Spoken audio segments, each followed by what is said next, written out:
For Helena, the past 2 years have been a challenge. About a year ago, I have a trainer and I trained with him probably like 4 to 5 times a week, and I would start to bruise like a lot.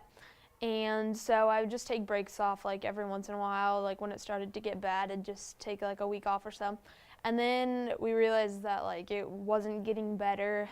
Helena's conditions have created many challenges. It's affected her everyday life is that she's no longer able to play soccer, and that was something that she did every day of the week. She's a soccer goalkeeper, and she trained with a private trainer 3 times a week, and then had 2 practices a week, and then played games.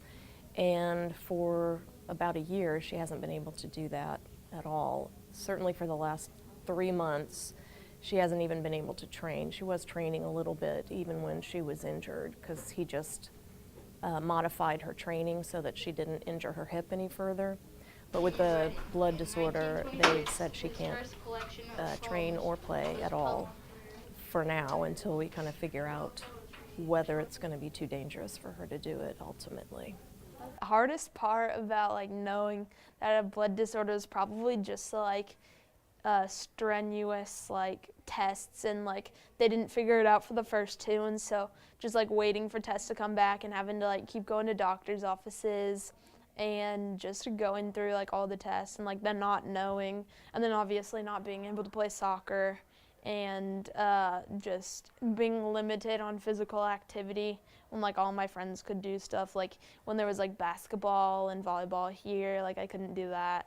I had to stop playing soccer for a little bit. I had to, first when we didn't know what it was, I just had to take like a few like couple week intervals of like stopping and just letting it heal, because at first we thought it was my hip, and then we figured out it was a blood disorder.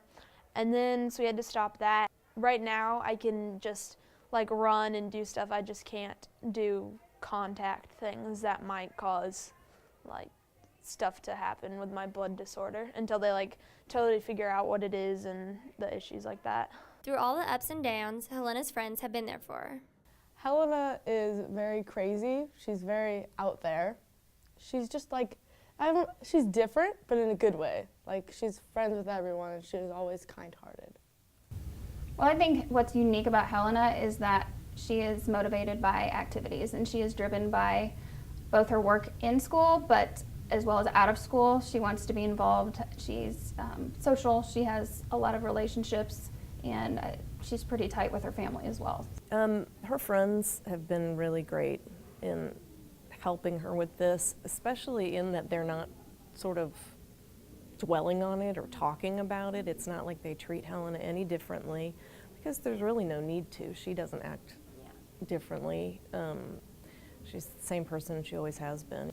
4 or 5 girls that hang out together and, you know, text all the time and talk on the phone and go places every early release day, and you know, they just treat her the same way that they always have, which is the best thing to do. We wish Helena the best of luck in the future. With videographer Scout Watson, this is Callie Kowalski reporting for BV TV.